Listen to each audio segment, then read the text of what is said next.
بسم اللہ الرحمن الرحیم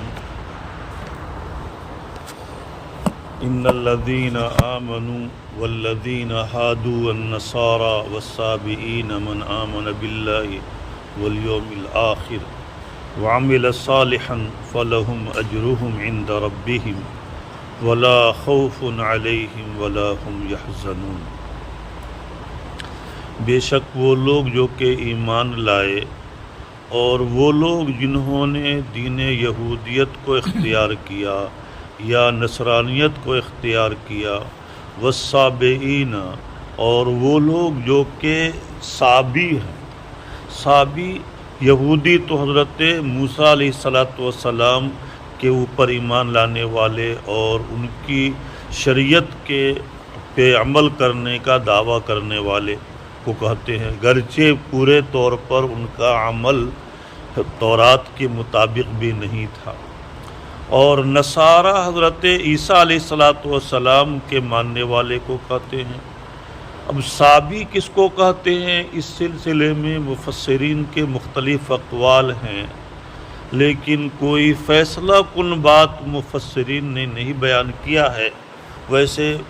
جتنے بھی اقوال آئے ہیں ان میں سے راجح قول یہ سمجھ میں آیا میرے علم کے مطابق کہ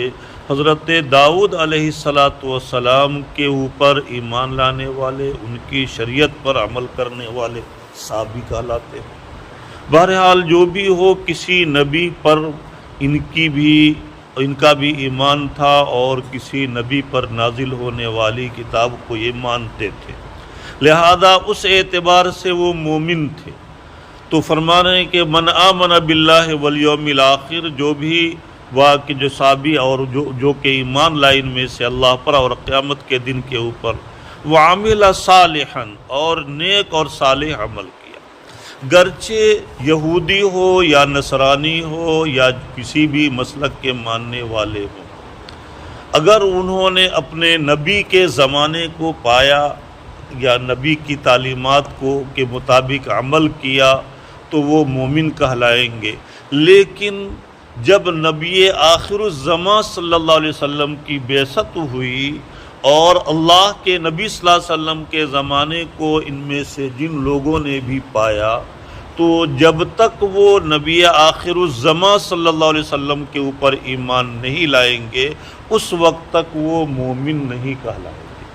گرچہ وہ اپنی پچھلی شریعت پر ایمان لانے اور عمل کرنے کی وجہ سے مومن تھے، لیکن اب آخری نبی کی بعثت کے بعد جو بھی ایمان لائے گا وہ مومن کہلائے گا، اور جو ایمان لانے سے انکار کرے وہ کافر کہلائے گا۔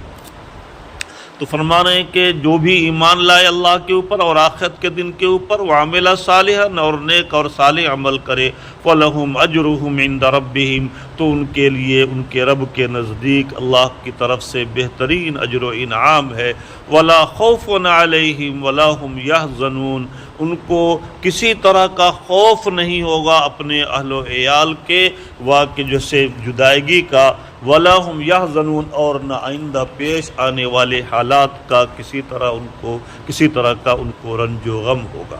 خوف اور حزن میں دونوں میں مفسرین نے فرق بیان اس طور پر کیا ہے کہ خوف کہتے ہیں زمانہ ماضی میں کسی واقعہ کسی حادثہ کے پیش آنے پر جو قلق اور ملال دل میں ہو، حزن کہتے ہیں زمانہ ماضی میں پچھلے گزرے ہوئے زمانہ میں کسی پیش آنے والے حادثہ پر دل میں جو رنج و غم اور قلق و ملال ہو اس کو حزن کہا جاتا ہے۔ اور خوف کہتے ہیں آئندہ پیش آنے والے کسی حادثے کی خبر سن کر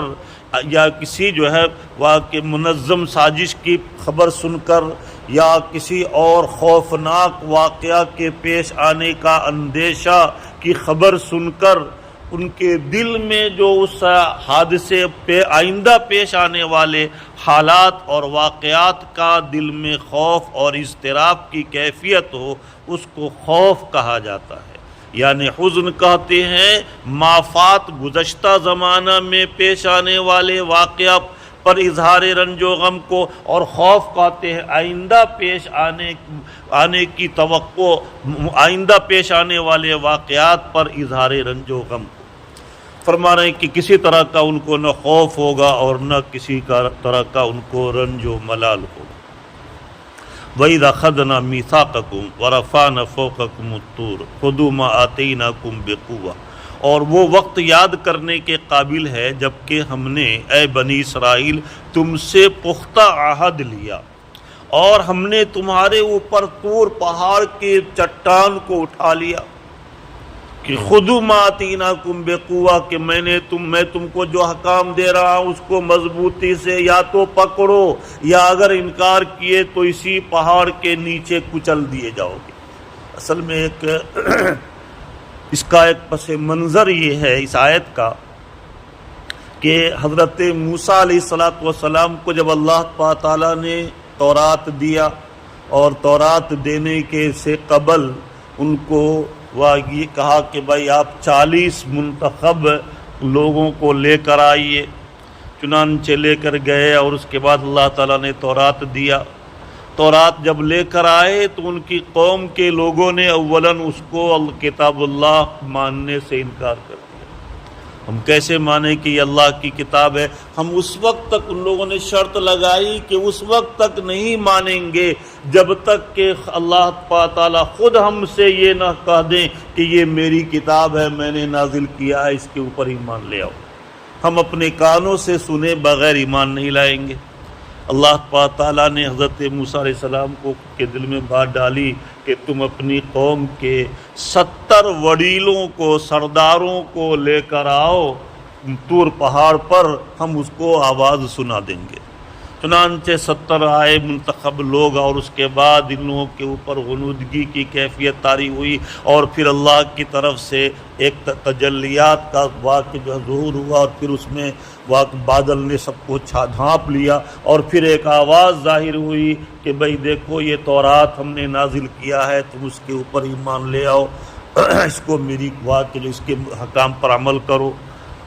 اس کے بعد ان کے اوپر غشی کی کیفیت ختم ہو گئی۔ اب جب یہ لوگ آئے تو پھر یہ لوگ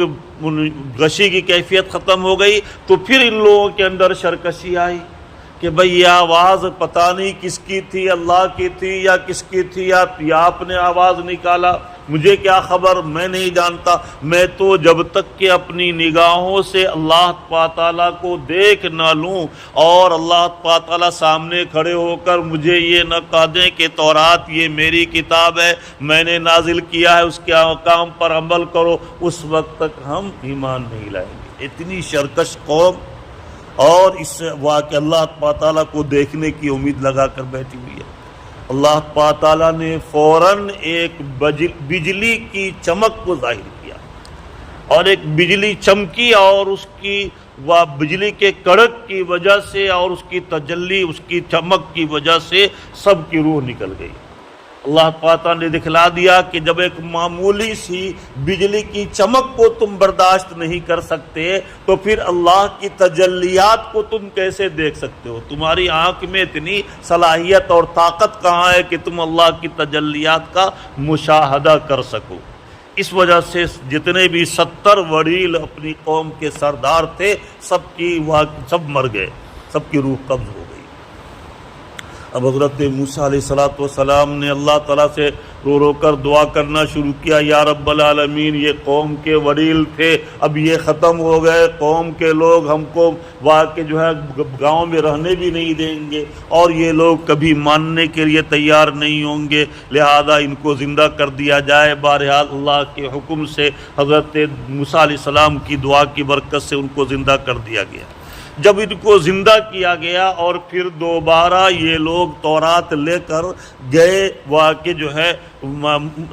واپس گئے تو مصر میں، تو پھر حضرت موسیٰ علیہ ان لوگوں نے، ان وڈیلوں نے کہا کہ ہم صرف ان میں سے انہی باتوں کو مانیں گے، یقین کریں گے جو ہماری مرضی کے مطابق، جو بعض احکام اس میں ان کی مرضی کے مطابق تھے، کہا ہم اس کو مانتے ہیں اور باقی کو نہیں مانتے۔ اتنی سرکش قوم تھی کہ بالکل ہٹ دھرم اور ضدی قوم تھی، رات دن اپنے آنکھوں کے سامنے اللہ کی طرف سے ہونے والے حال آزمائش کو دیکھتے تھے، لیکن پھر بھی ان کی آنکھ نہیں کھلتی تھی۔ بہرحال اللہ تعالیٰ نے اب کیا کیا؟ اب آخری حربہ اختیار فرمایا۔ حضرت جبرائیل علیہ السلام کو اسی کا تذکرہ اس میں ہے۔ حضرت جبرائیل علیہ السلام سے کہا کہ آپ جائیے اور طور پہاڑ کی ایک بڑی سی چٹان کو اوپر اٹھا دیجئے مصر کے اوپر، اور اس کے بعد ان لوگوں سے کہیے کہ دیکھو تم صاف لفظوں میں بولو یس یا نو، تم جو ہے تورات کے اوپر پورے طور پر عمل کرتے ہو اور تورات کو اللہ کی کتاب مانتے ہوئے اس پر پورے طور پر عمل کرتے ہو یا نہیں؟ ہاں یا نہیں میں جواب چاہیے۔ اگر ہاں کہتے ہو تو ٹھیک، نہیں کہتے ہو تو یہ پہاڑ کی چٹان ابھی تمہارے اوپر گر جائے گی اور تمہارا کچومر نکل جائے گا، سب ابھی اسی میں دب کر ہمیشہ کے لیے ختم ہو جاؤ گے۔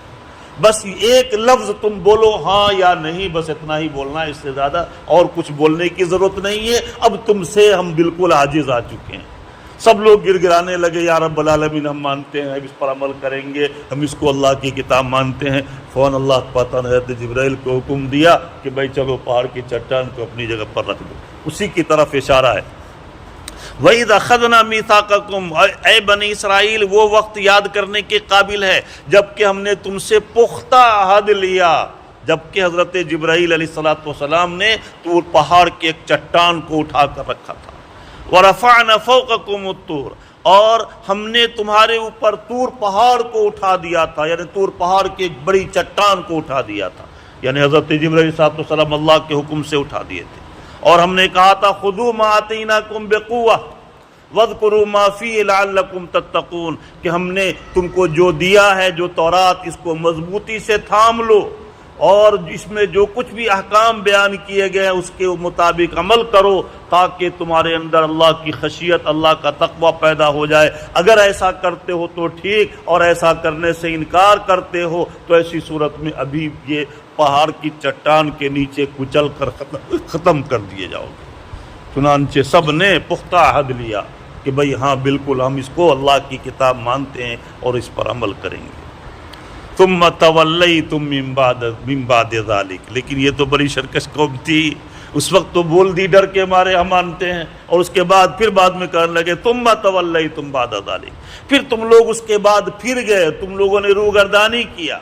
اور کہا کہ نہیں ہم اس کو اللہ کی کتاب نہیں مانتے۔ فلولا فضل اللہ علیکم ورحمتہ لکنتم من الخاسرین، اگر تمہارے اوپر اللہ کا فضل اور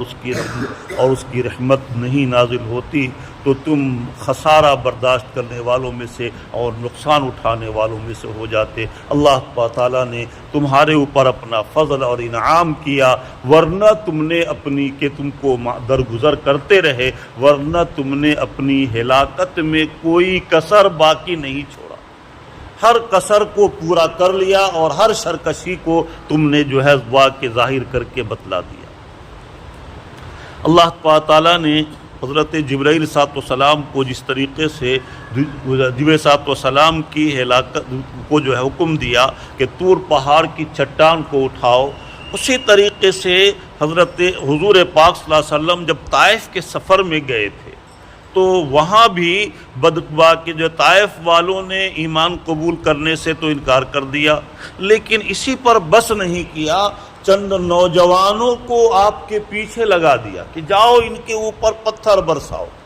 اور اس کے بعد پتھر برسا کر ان کو واقع اسی طریقے سے لہو لہان کر دو۔ چنانچہ اللہ کے نبی صلی اللہ علیہ وسلم کے اوپر ان ظالموں نے اس قدر پتھر برسایا کہ پورا جسم خون سے لہو لہان ہو گیا، آپ کی جوتی خون سے بھر گئی، آپ زخم کی تاب نہ لا کر ایک جگہ آرام کے لیے بیٹھے تو ایک پہاڑ کے نیچے بیٹھے، بدماشوں نے واقعی کچھ شریروں کو پہاڑ کے اوپر بھیجا کہ جاؤ اور پہاڑ کی ایک بڑی سی چٹان کو لڑکا دو۔ وہ چٹان جو ہے وہ گرے، ان تو اللہ کے نبی صلی اللہ علیہ وسلم کے اوپر ہی آ کر گرتی، جہاں بیٹھے ہوئے تھے، اور وہ اس کے اندر کچل کر کے ختم ہو جائیں۔ چنانچہ اللہ کے نبی صلی اللہ علیہ وسلم نے جیسے ہی اوپر پہاڑ کی طرف دیکھا کہ پہاڑ کی چٹان اوپر سے لڑکتی ہوئی آ رہی ہے، اللہ کے نبی صلی اللہ علیہ وسلم نے اپنی انگلی کے اشارہ سے فرمایا کہ اپنی جگہ پر رک جاؤ۔ چنانچہ وہ چٹان باوجود کہ لٹکا ہوا تھا نیچے گرنے کے لیے، لیکن اسی حالت میں وہ رک گیا۔ آج بھی وہ چٹان اس طرح سے لٹکا ہوا ہے جیسا کہ اس کے اندر بڑے سے لوہے کو لگا کر اور اس کے بعد اس میں جو ہے جوائنٹ کر دیا گیا ہو، اور اس کے بعد وہ جو ہے اس سے اس طریقے سے ملا ہوا ہو اور اس میں بڑی سی کیل مار کر کے اس کو روک دیا گیا ہو، ایسا محسوس ہوتا ہے۔ حالانکہ کوئی کیل نہیں ہے، اللہ کے حکم سے وہ آئندہ آنے قیامت تک امید ہے کہ آنے والی قوموں کے لیے عبرت کا سامان رہے گا کہ اللہ تعالیٰ اگر چاہے تو بغیر کسی کیل اور پلر کے بھی بڑی سے بڑی چٹان کو روکنے پر قادر ہے۔ بہرحال چونکہ طور پہاڑ کو اٹھا کر حضرت جبرائیل علیہ السلام نے یہودیوں کو دھمکی دیا تھا اللہ کے حکم سے، تو وہ بھی اسی نوعیت کی تھی۔ بہرحال فرما رہے ہیں کہ وَلَقَدْ عَلِمْتُمُ الَّذِينَ اعْتَدَوْا مِنْكُمْ فِي السَّبْتِ فَقُلْنَا لَهُمْ كُونُوا قِرَدَةً خَاسِئِينَ۔ اس آیت میں جو واقعہ بیان کیا گیا ہے یہ حضرت داؤد علیہ السلام کے زمانے کا واقعہ ہے۔ داؤد علیہ السلام کے زمانے کا میں جو یہود آباد تھے ان کو یہ اس میں خطاب کیا گیا ہے۔ یہودیوں کے اوپر سنیچر کے دن شکار کرنے کو حرام اور ناجائز قرار دے دیا گیا تھا، چنانچہ یہ لوگ کچھ دن تک تو سنیچر کے دن شکار کرنے سے رکے رہے، لیکن یہ لوگ ندی کے کنارے، سمندر کے کنارے رہنے والی قوم تھے اور ان کا شکار مچھلی کا تھا، مچھلی شکار کر کے کھاتے اور بیچتے، یہی ان کا دھندا اور یہی ان کا پیشہ تھا۔ چنانچہ جب مچھلیوں کو بھی معلوم ہو گیا کہ سنیچر کے دن یہ لوگ شکار نہیں کرتے، ساری مچھلیاں سمندر کے کنارے آ جاتی۔ اب ان کے منہ میں پانی آ جاتا کہ ارے اتنی بڑی بڑی مچھلیاں وہ سمندر کے کنارے گھوم رہی ہیں۔ لہذا اب ان لوگوں نے کیا تدبیر سوچی کہ مچھلی کے اندر ایک رسی سنیچر کو باندھ کر چھوڑ دیتے، اور رسی باندھ کر سب میں چھوڑ دیتے، اور اس کے بعد پھر جو ہے وہ سنیچر کا دن جب گزر جاتا رسی کھینچ کر سب کو پکڑ کر اور اس کے بعد سب کا شکار کر لیتے تھے۔ چنانچہ اس طریقے سے ان لوگوں نے پھر آہستہ آہستہ جب رسی باندھا پھر شکار بھی کرنا شروع کر دیا سنیچر کے دن بھی۔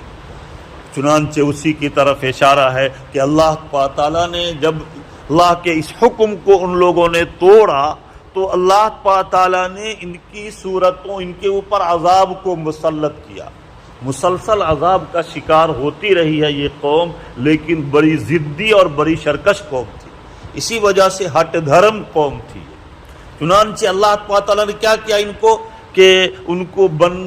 کو بندر کی شکل میں اور خنزیر کی شکل میں ان کی شکل کو مسخ کر دیا، بندر اور خنزیر بنا دیا ان لوگوں کو جنہوں نے یہ سرکشی کیا تھا۔ اسی کو بیان کر رہے ہیں وَلَقَدْ عَلِمْتُمُ الَّذِينَ اعْتَدَوْا مِنْكُمْ فِي السَّبْتِ، اور تحقیق کہ تم جانتے ہو ان لوگوں کو جنہوں نے سنیچر کے دن میں حد سے تجاوز کی، زیادتی کی اپنے اوپر، کہ اللہ تعالیٰ نے اس دن شکار کو حرام قرار دیا تھا، اس کے باوجود ان لوگوں نے سنیچر کے دن میں شکار کر کے اپنے نفس کے اوپر ظلم کیا۔ فَقُلْنَا لَهُمْ كُونُوا قِرَدَةً خَاسِئِينَ، چنانچہ ہم نے ان سے کہا کہ تم ذلیل و خوار بندر بن جاؤ۔ اب بعض لوگوں نے اللہ کے نبی صلی اللہ علیہ وسلم سے پوچھا کہ اللہ کے نبی صلی اللہ علیہ وسلم، اس وقت جو موجودہ بندر کی مخلوق پائی جاتی ہے تو کیا وہی مسخ کی ہوئی قوم ہے؟ اللہ کے نبی نے فرمایا نہیں، یہ قانون، یہ اللہ قدرت کا یہ ضابطہ ہے اور قانون الہی ہے کہ جب بھی اللہ تعالیٰ کسی قوم کی شکل و صورت کو مسخ کرتے ہیں تو مسخ ہونے کے بعد وہ 3 دن تک زندہ رہ سکتا ہے اور 3 دن کے بعد پھر وہ ختم ہو جاتا ہے۔ چنانچہ ان لوگوں کو بھی بنی اسرائیل کے جن سرکشوں کی شکل مسخ کر کے، بعض روایت میں آتا ہے کہ ان لوگوں نے جب سنیچر کے دن شکار کرنے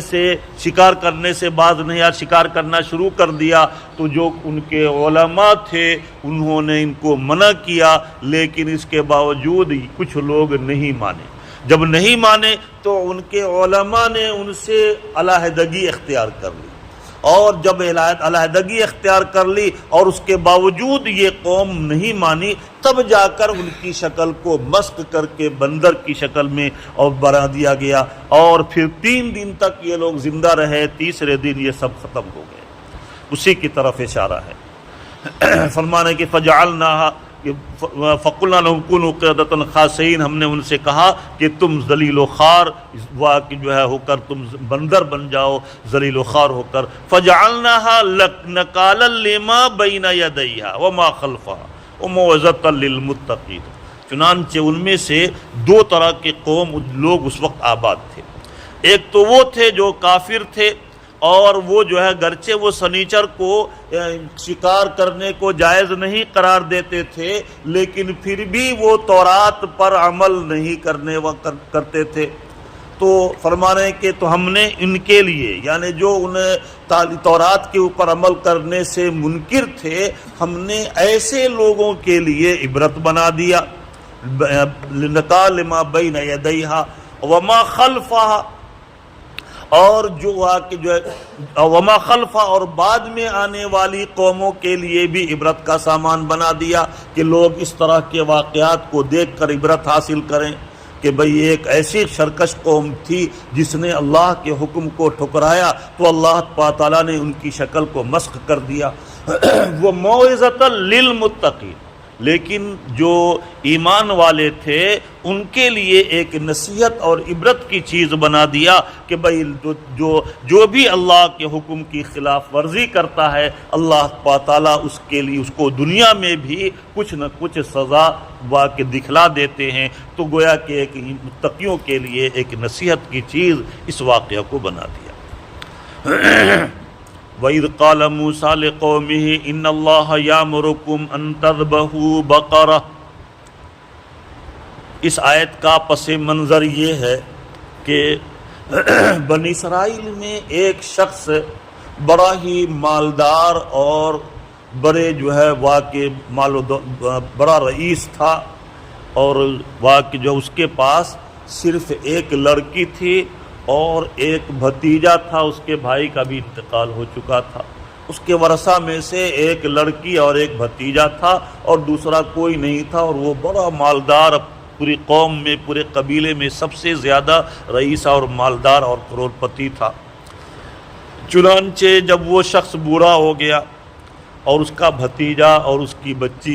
دونوں جوان ہو گئے، تو بھتیجے کے دل میں شیطان نے ایک وسوسہ ڈالا کہ تم جو ہے آگے چل کر کے یہ پوری دولت تو تم کو ملنے والی ہے ہی، لیکن ایک ایسی چال چلو جس کے ذریعے سے تم کو مزید کچھ نفع ہو جائے، اور وہ نفع یہ کہ تم اپنے چچا کو قتل کر دو،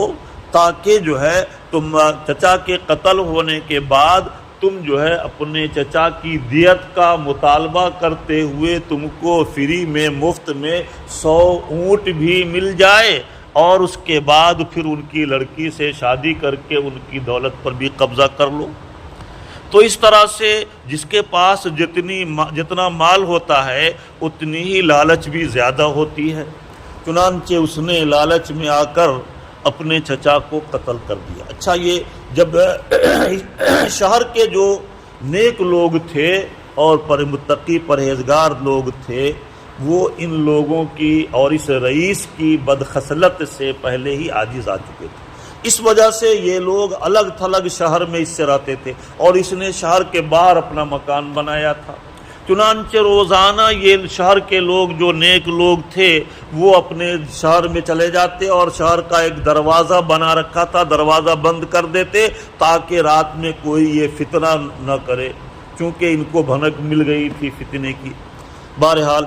تو واقعات میں جا کر اس نوجوان نے اپنے چچا کو قتل کر دیا اور اس کی ناش کو اٹھا کر لے جا کر شہر کے دروازے کے پاس رکھ دیا۔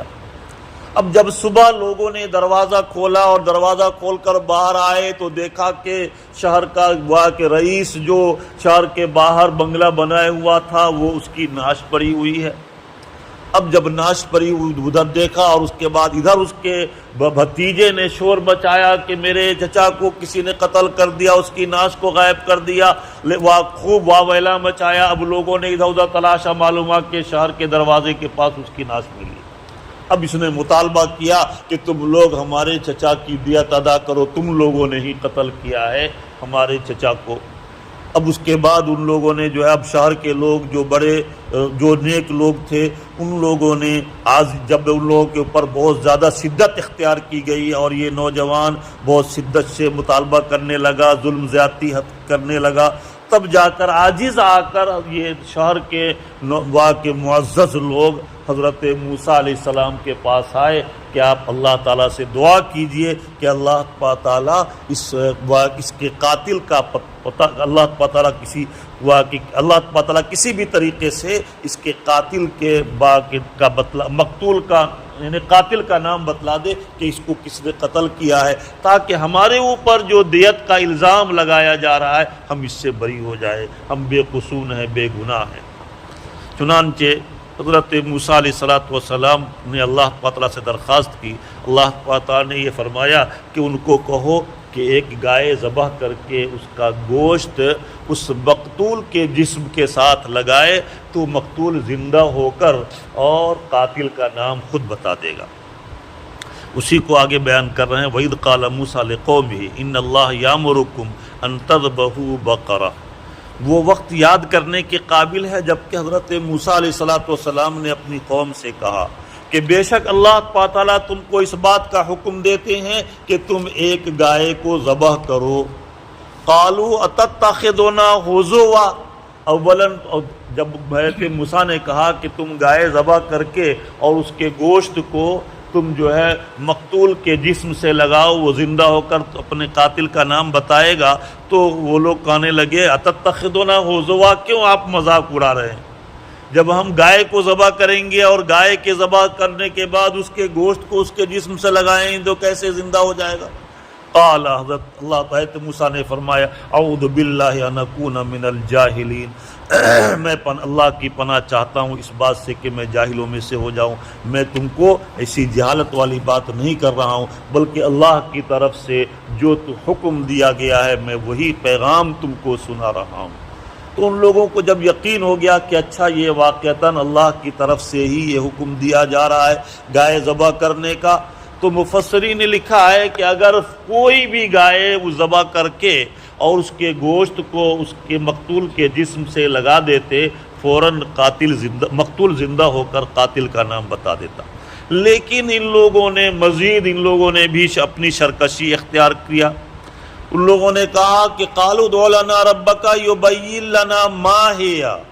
کہ اے موسیٰ آپ اللہ تعالیٰ سے، ان لوگوں نے حضرت موسیٰ سے کہا کہ اے موسیٰ آپ ہمارے لیے اپنے رب سے یہ دعا کر دیجئے کہ بھائی گائے کیسی ہونی چاہیے، وہ جو ہے جوان ہو بڈھی ہو کیسی ہو، وہ ہم کو پورے طور پر بتلا دے۔ قال انہ یقول ماہیہ کے ذریعے سے کسی چیز کی ماہیت اور حقیقت کے بارے میں سوال ہوتا ہے، تو قال انہ یقول انہا بقرۃ لا فارض ولا بکر اوان بین ذالک۔ حضرت موسیٰ علیہ السلام کو اللہ کی طرف سے بتلایا گیا کہ موسیٰ نے فرمایا کہ اللہ تعالیٰ یہ فرماتے ہیں کہ وہ ایسی گائے ہونی چاہیے جو نہ بڈھی ہو اور نہ بالکل جوان ہو، فارض نہ بالکل بڈھی ہو، ولا بکر نہ بالکل نوخیز نوجوان ہو، اوان بین ذالک بلکہ دونوں کے بیچ ہو، درمیانی قسم کی گائے ہونی چاہیے۔ اوان بین ذالک ففعلوا ما تؤمرون، لہذا تم کو جو بھی اللہ کی طرف سے حکم دیا جا رہا ہے زیادہ چھان بین مت کرو، فوراً اس کو کر گزرو۔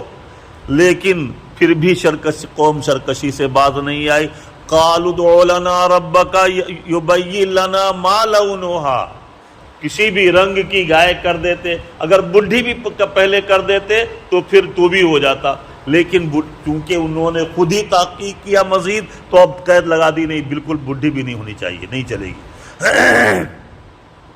چنانچہ ان لوگوں نے کہا کہ ہمارے لیے دعا کر دیجئے کہ اللہ تعالیٰ سے کہ اللہ تعالیٰ یہ ہم کو بتلا دے کہ ما لونہا، ادعو لنا ربک یبین لنا ما لونہا، اس کا رنگ کیسا ہونا چاہیے۔ اب اللہ تعالیٰ نے فرمایا قال، اللہ تعالیٰ فرماتے ہیں، موسیٰ علیہ السلام نے فرمایا کہ انہو یقول، کہ اللہ تعالیٰ فرماتے ہیں کہ انہا بقرۃ صفراء فاقع لونہا تسر الناظرین، کہ اللہ تعالیٰ کا حکم یہ ہے کہ وہ گائے ایسی ہو جو زرد کلر کی ہو، فاقع، اور اس کا رنگ بھی پختہ ہو، بالکل گہرا زرد ہو، لونہا فاقع لونہا، اس کا رنگ بھی بالکل باقی گہرا ہو، تسر الناظرین، دیکھنے والے کو اچھا معلوم ہو، دیکھنے والا اس کو دیکھ کر خوش ہو جائے، ایسا خوش طبع خوش رنگ ہو، یعنی زرد رنگ کی گائے۔ اب زرد رنگ کا انتخاب کیوں کیا گیا ان کے لیے، لال رنگ کا انتخاب کیوں نہیں کیا گیا؟ اس کے بارے میں مفسرین نے بیان کیا ہے کہ چونکہ بنی اسرائیل نے جو گوشالہ پرستی اور بچھڑے کی پوجا جو شروع کیا تھا، تو بچھڑا بھی بنایا تھا کس سے؟ سونے کا بچھڑا بنایا تھا، اور سونا زرد رنگ کا ہوتا ہے، اسی پیلا رنگ کا، اسی وجہ سے زرد رنگ کا سونے کا ان لوگوں نے بچھڑا بنایا تھا، سنہرے رنگ کا، اسی وجہ سے ان کے لیے اسی رنگ کا انتخاب کیا گیا کہ بھئی دیکھو یہ رنگ جو ہے یہ اس قابل نہیں، یہ اس قابل ہے کہ اس کو ذبح کر کے اور اس کو جو ہے ختم کر دیا جائے، یہ اس قابل نہیں ہے کہ اس کی عبادت کی جائے۔ بہرحال فرما رہے ہیں کہ قالوا ادع لنا ربک یبین لنا ما ہی ان البقرۃ تشابہ علینا وإنا ان شاء اللہ لمہتدون۔ چنانچہ ان لوگوں یہود کے قوم کے لوگوں نے کہا کہ اے موسیٰ، آپ ہمارے لیے اپنے رب سے یہ دعا کر دیجئے کہ اللہ تعالیٰ ہمارے لیے یہ بیان کر دے کہ وہ گائے کس نوعیت کی ہو، اس کی نوعیت کیا ہونی چاہیے، کیسی ہو، کس قسم کی ہو۔ ان البقرۃ تشابہ علینا، کہ بے شک گائے ہمارے اوپر مشتبہ ہو گئی ہے، اب کون سی گائے ہم لے کر آئیں یہ سمجھ میں نہیں آ رہا ہے۔ وَإِنَّا إِن شَاءَ اللَّهُ لَمُهْتَدُونَ، غنیمت ہے کہ انہوں نے انشاءاللہ کہہ دیا کہ اب انشاءاللہ، ورنہ امید تو نہیں تھی کہ یہ گائے کو ذبح کریں گے، لیکن انشاءاللہ کہہ دیا، جس کی وجہ سے امید بڑھ گئی کہ بے شک ہم اگر اللہ تعالیٰ نے چاہا تو ہم رہنمائی پالیں گے اور گائے کو ذبح کر دیں گے تاکہ قاتل کا نام بتلا دے۔ قال، حضرت موسیٰ علیہ السلام نے فرمایا، اللہ تعالیٰ سے دعا کی، اللہ تعالیٰ نے پھر وحی نازل فرمائی، اور وحی کے نزول کے بعد فرمایا انہو یقول، کہ اللہ کا حکم یہ ہے کہ انہا بقرۃ، وہ گائے ایسی ہونی چاہیے، لا ذلول، جو کہ محنت و مشقت برداشت کرنے والی نہ ہو، یعنی ایسی گائے نہ ہو جس کو کھیت کو جوتنے میں استعمال کیا جاتا ہو اور اس کی بالکل کمر ٹوٹ گئی ہو۔ فرما رہے ہیں کہ لا ذلول تسیل الارض، مشقت برداشت کرنے والی نہ ہو جو زمین کو کریدتی ہو، زمین کو جوتتی ہو، ولا تسقی الحرث، اور اسی طریقے سے زمین کی سینچائی کرتی ہو، کہ لوگ پہلے زمانہ میں، بلکہ ہم اب بھی جو ہے بہت سی جگہوں پر لوگ بیل کے ذریعے سے زمین کو کریدتے ہیں، کھودتے ہیں، جوتتے ہیں، اور اسی طریقے سے بہت سی جگہوں پر آج بھی کنویں سے پانی نکالنے کے لیے بیل سے رہٹ چلاتے ہیں۔ رہٹ جو ہے وہ آج بھی بہت سی جگہوں پر ہے، تو بہرحال اسی کی طرف اشارہ ہے کہ ایسا بیل نہ ہو، ایسی گائے نہ ہو جس کو کھیت جوتنے میں استعمال کیا گیا ہو، یا رہٹ چلانے میں، پانی نکال کر کھیت کی سینچائی کرنے میں اس کو واقع جو ہے استعمال کیا گیا ہو۔ بہرحال فرما رہے ہیں کہ ولا تسقی الحرث مسلمۃ لا شیۃ فیہا، وہ بالکل صحیح سالم ہو، اس میں کوئی نقص اور عیب نہ ہو۔ قالوا الآن جئت بالحق،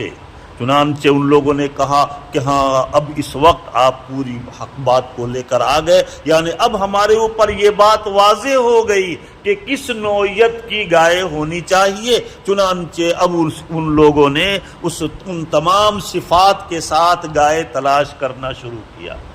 چنانچہ پورے علاقے میں صرف بہت تلاش کے بعد صرف ایک گائے ملی جو ان تمام صفات کی حامل تھی، اور وہ گائے بھی کس کی تھی؟ ایک یتیم بچے کی تھی۔ اب اس سے کہا کہ تم گائے دے دو،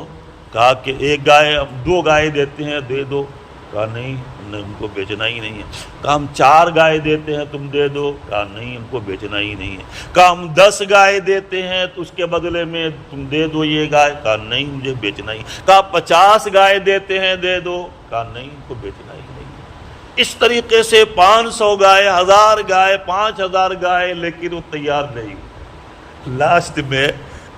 اس نے کہا کہ اچھا ایسا کرو، ہم اس گائے کے برابر وزن کر کے تم کو سونا دیتے ہیں، تب جا کر کے وہ تیار ہوا۔ چنانچہ پوری قوم کے لوگوں نے چندہ کر کے اس گائے کے وزن کے برابر کیا کیا؟ سونا جمع کیا، اور اس کے بعد گائے کے وزن کے برابر سونا دیا اس یتیم بچے کو، تب جا کر کے اس نے گائے دیا اور گائے کو ذبح کیا۔ گائے کو ذبح کرنے کے بعد جب اس کے گوشت کو مقتول کے جسم سے ملایا گیا تو مقتول فوری طور پر فوراً زندہ ہو گیا، اور اس نے نام بتایا کہ بھائی میرے بھتیجے نے مجھے قتل کیا۔ اب اس کے بعد پھر فوراً وہ مقتول ختم ہو گیا۔ یہ بتلا کر صرف زندہ ہوا تھا اس کو بتلانے کے لیے، چنانچہ وہ بتلایا اور پھر جا کر کے وہ اپنی جگہ پر پھر وہ مر گیا۔ اب سوال یہ پیدا ہوتا ہے کہ اتنا سارا انعام گائے کے برابر سونا اس یتیم بچے کو کیوں ملا؟ مفسرین نے لکھا ہے کہ اپنے والدین کی خدمت کے صلہ میں اللہ کی طرف سے یہ اس کو انعام ملا۔ اور اس کا واقعہ یہ ہے کہ اس کے پاس یہ بچہ، یہ یتیم بچہ جو تھا اپنے والدین کا بہت ہی مطیع اور فرما بردار تھا۔ ایک مرتبہ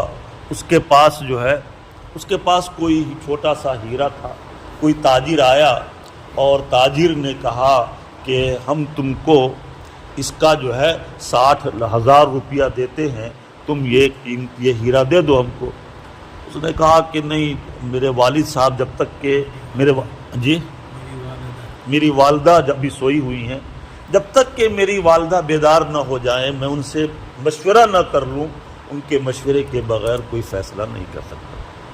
چنانچہ اس نے کہا کہ ایسا کرو کہ ہم تم کو 10,000 بڑھا کر کے دیتے ہیں، تم کو جو ہے 60 کے بجائے 70 ہم دیتے ہیں۔ اس نے کہا کہ نہیں، تم 60 کے بجائے 50 ہی دے دینا، لیکن ہم 50 لے لیں گے، لیکن ہم اپنی والدہ کی اجازت کے بغیر، اس کے مشورے کے بغیر نہیں دے سکتے۔ اس نے کہا کہ اچھا ایسا کرو کہ ہم تم کو 80,000 دیتے ہیں، لیکن تم مجھے ابھی دے دو، تمہاری والدہ، ہم اپنی والدہ کو جگا بھی نہیں سکتے، وہ جاگیں گی خود سے، اس کے بعد ہم تم کو ان سے مشورہ کر کے پھر تم کو دیں گے۔ اس نے کہا کہ تم والدہ، ہم کو جلدی سفر کرنا ہے، تم مجھے اس کا انتظار مت کرو، ہم تم کو مزید 10,000، اس طریقے سے 1 لاکھ تک دینے کے لیے تیار ہو گیا۔ لیکن ایک معمولی سے پتھر کا دام دینے کے لیے تیار ہو گیا، 1 لاکھ سے بھی زیادہ، لیکن اس نے کہا کہ نہیں، مجھے تم 10,000 دینا، لیکن والدہ کی اجازت کے بغیر ہم نہیں دے سکتے۔ والدہ جب بیدار ہوں گی ان سے پوچھ کر، ان کے مشورہ لے کر پھر دیں گے۔ چنانچہ وہ تاجر چلا گیا۔ اللہ تعالیٰ نے اپنے والدہ کی اطاعت کا یہ انعام اس کو دیا کہ بھائی ایک معمولی سی گائے کو کے وزن کے برابر اس کے گھر میں سونا لا کر رکھ دیا۔ معلوم ہوا کہ ماں باپ کی خدمت انسان جب کرتا ہے تو اللہ تعالیٰ اس کی برکت سے دنیا میں ہی رزق کی فراوانی اور کثرت عطا فرما دیتے ہیں۔ مرنے کے بعد تو اجر و انعام جو ملے گا وہ ملے گا ہی، اور یہ بھی یاد رکھیے کہ اپنے والدین، زندگی میں اپنے والدین کے ساتھ جو جیسا برتاؤ کرتا ہے اس کی اولاد بھی اس کے ساتھ ویسا ہی برتاؤ کرتی ہے۔ چنانچہ ایک صاحب اپنے والد کو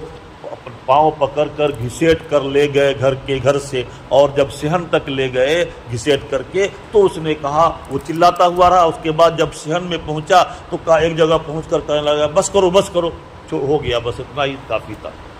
اس کے بیٹے نے چھوڑ دیا، کہا کہ کیوں آپ ایسا کیوں کر رہے ہیں؟ تو کہا کہ چونکہ میں بھی اپنے باپ کو یہیں تک گھسیٹ کر لے کر آیا تھا، اس وجہ سے مجھے یقین تھا کہ میری اولاد بھی مجھے یہاں تک گھسیٹ کر لائے گی۔ بہرحال یہ دل کا جو دنیا میں جیسا اپنے والدین کے ساتھ برتاؤ کرتا ہے اللہ تعالیٰ دنیا میں بھی اس کا انجام دکھلا دیتے ہیں۔ قولا نے جب جئت بالحق فذبحوها، چنانچہ ان لوگوں نے اس گائے کو ذبح کیا اور سونے کے گائے کے برابر وزن جو ہے سونے کا سونا اس کے گائے کے وزن کے برابر سونا دے کر گائے کو خریدا اور اس کو ذبح کیا۔ وما كادوا يفعلون، اور وہ لوگ اس کو انجام دینے والے نہیں تھے، لیکن چونکہ واقع جو ہے جب معاملہ بہت زیادہ آگے بڑھ چکا تھا، بار بار سوال کرنے کے بعد وہ بھی مجبور ہو گئے تھے جو ہے اس گائے کو خریدنے اور اس کو ذبح کرنے پر۔ بہرحال انہوں نے ذبح کیا، اس کے بعد اس میں مقتول زندہ ہو کر اس نے قاتل کا نام بتایا۔ اللہ تعالی ہمیں اور آپ کو اپنی رضا اور محبت نصیب فرمائے۔